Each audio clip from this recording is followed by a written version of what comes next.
अब हम आ गए हैं यहाँ पर मल्लिकार्जुन मंदिर। कुंभ मेले में प्रयागराज 2025 मल्लिकार्जुन मंदिर।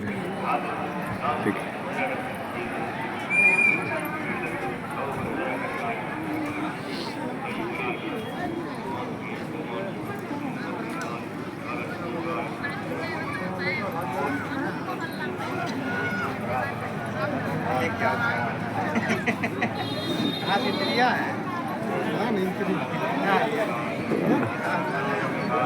यार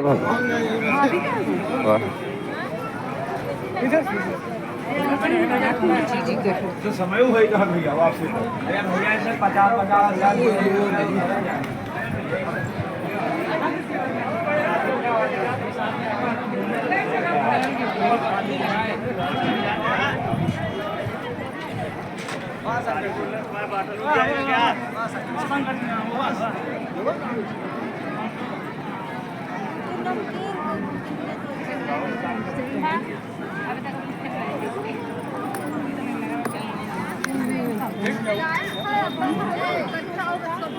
आइए दर्शन कीजिए।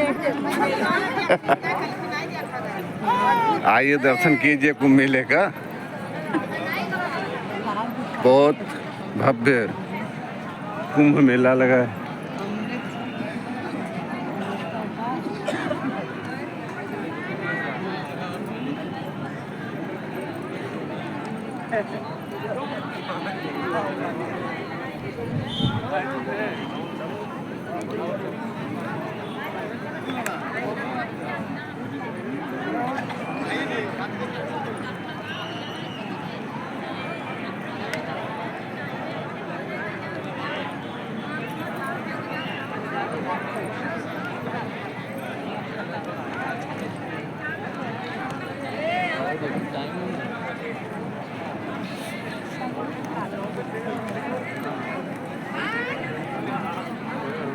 अभी दर्शन करने चल रहे हैं 2000। बाबा जी बैठते जाइए। चलते रहेंगे चलते रहेंगे।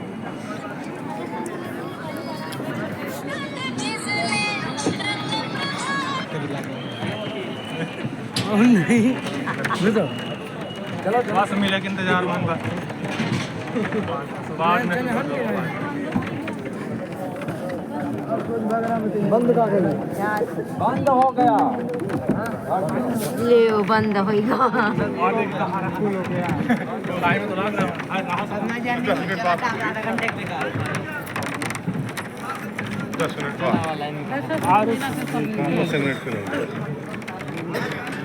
आधे घंटे तक पैक हो गया रास्ता। 10 मिनट चलेगा। हाल टाइट है बहुत। देखने की चीज़ है बस ये अपने इंडिया में भी है ऐसी प्रकृति वाली। गंगा मैया दिखाएंगे कैसे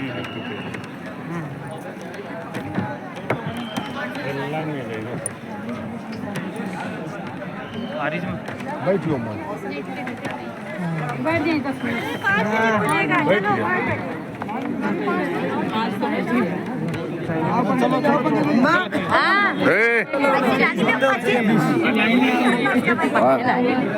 भैया हम सब पहले अरे किधर गुजरे हैं? ये लाइन में रहो यार। लाइन वाले आंटी जाइए। चला चला बैठ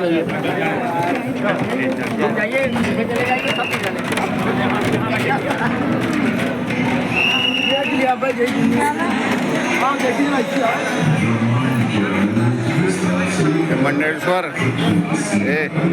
महामंडेश्वर होता का जो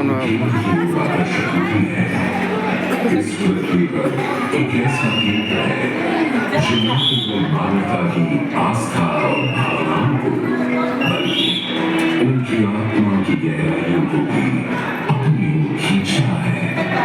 महाकुंभ क्या एक सूत्र बाकी है। गंगा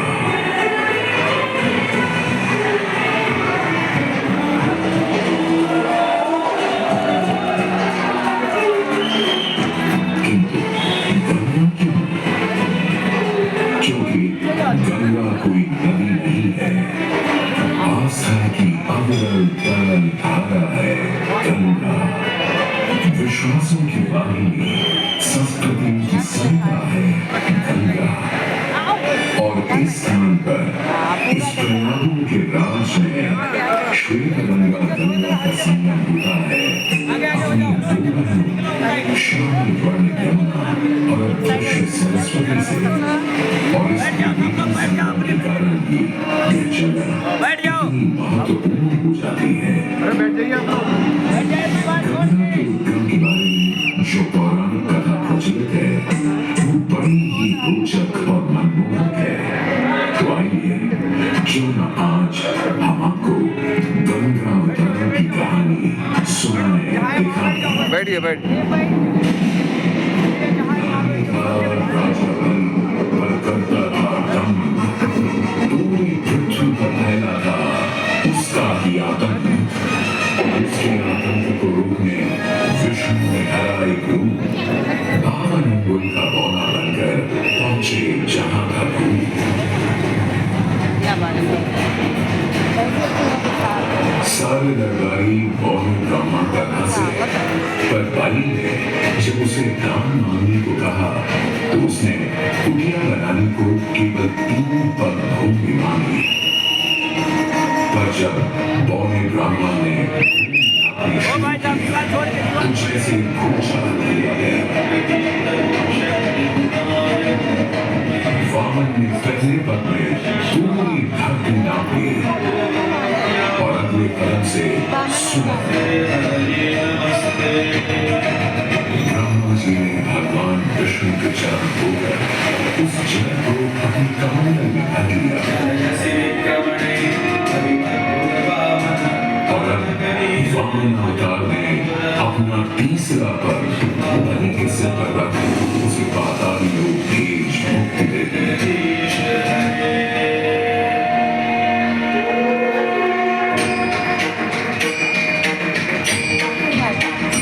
अब स्वर्गलोक में भगवान ब्रह्मा जी ने जब चरणामृत में हाथ डाला तो वहीं से निकल आई चंचल निर्मल धवल गंगा जी। पवित्र किंतु चंचला, आज से तू मेरी पुत्री और नाम तेरा गंगा।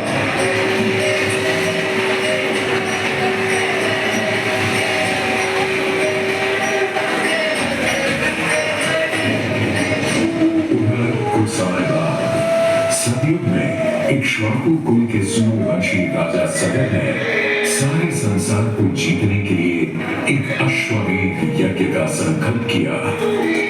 सुने सुने सुने सब सुने, यह चिन्हित पूजित अश्व जहां भी जाएगा वो भूमि राजा सगर की मानी जाएगी। यदि किसी ने इस अश्व को रोका या पकड़ा तो उसे सगर के 60,001 पुत्रों और उनकी लक्षाधिक सेना का सामना करना पड़ेगा। सुने सुने सगर का अश्व अजय अपराजय बढ़ता जा रहा था और स्वर्ण लोक में बढ़ती जा रही थी। देवेंद्र इंद्र की तुलना डरकर वो अश्व को रोकने की युक्ति बनाने लगे। इंद्र ने राजा सगर के उस घोड़े को चुरा लिया और छल से महर्षि कपिल के आश्रम में बांध दिया। घोड़े को खोजते हुए राजा सगर के 60,000 पुत्र महर्षि कपिल के आश्रम में पहुंचे। वहां घोड़े को बंधा हुआ देख क्रोधित पुत्रों ने कपिल मुनि को घोड़ा चोर समझा और उन्हें अपशब्द कहने लगे। वाचाल कुमारों, यदि कपिल ऋषि ने खोली आंख तो तपस की योगाग्नि से जलकर तुम सब हो जाओगे राख।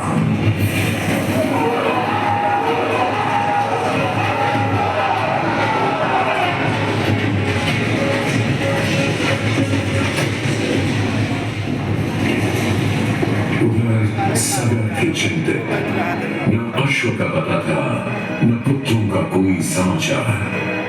पिता का दुख देख पुत्र अंशुमन चल पड़े खोज पर। जब महर्षि कपिल के आश्रम पहुंचे तो देखा अश्व को और साथ ही अपने 60,000 भाइयों की भस्म को। महर्षि से की क्षमा याचना याचना और पूछा तर्पण का उपाय। तुम्हारे भाई थे घमंडी, अविवेकी और अभिमानी। भस्म कर दिया उन्हें मैंने, जो उन्होंने मेरी नहीं माना।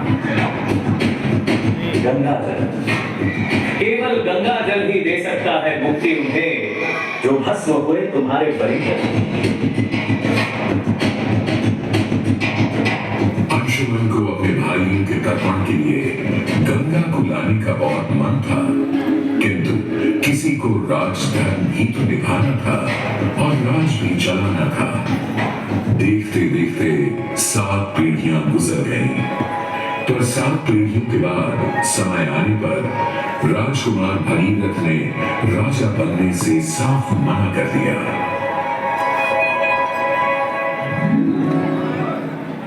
क्षमा कीजिए, क्या ये आवश्यक है कि राजा का बेटा ही राजा बने? मैं पहले कहां से और फिर ब्रह्मा से गंगा को मांग कर पृथ्वी पर ले आऊं उठिए। और फिर उनके पावन पवित्र जल से अपने 60,000 पूर्वजों का तर्पण करूं।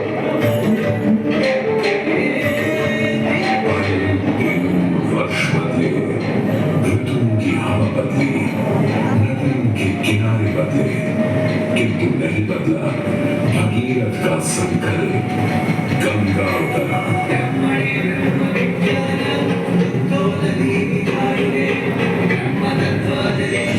पुत्र भगीरथ, हम तुम्हारे तप से प्रसन्न हैं। बताओ, क्या आशीर्वाद चाहिए? हे भगवान, मेरे पूर्वज के तर्पण के लिए मुझे आपकी पुत्री गंगा चाहिए। तथास्तु, किंतु यदि गंगा स्वर्ग से सीधे धरती पर गिरी तो पृथ्वी को चीरते हुए गंगा सीधे पाताल में पहुंच जाएगी। इसलिए तुम भगवान शिव शंकर को मनाओ, ताकि गंगा जब स्वर्ग से नीचे उतरे तो वो उसे अपनी जटा में थाम ले। अब भगीरथ ने एक अंगूठे पर खड़े होकर भगवान शंकर को मनाने के लिए शिव शंकर का जाप शुरू कर दिया। जय मन्भावन जय पतितपावन शोक विशावन शिव शंभो विपद विहारम धर्म उद्धारण सत्य सनातन शिव शंभो राज वचन हर जल जनयन वर धवल वचन शिव शंभो कोई भी वर मांग लो आज। हे प्रभु, जब गंगा स्वर्ग से धरती पर गिरे तब आप बीच में उन्हें अपनी जटाओं में सांध लें, नहीं तो पूरी पृथ्वी नष्ट हो जाएगी। बस इतनी सी बात? ठीक है, ब्रह्मदेव से कहो शिव तैयार है, आने दो गंगा को, आने दो।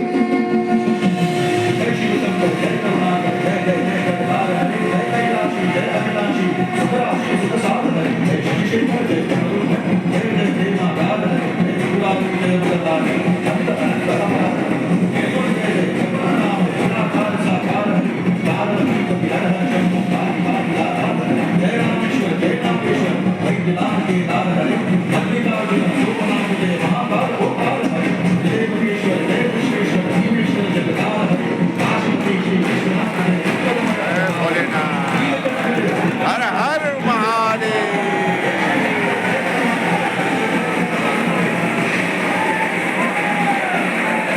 और यूं गंगा ने भगीरथ के साथ गंगा सागर जाकर सागर के कुत्तों का उद्धार किया।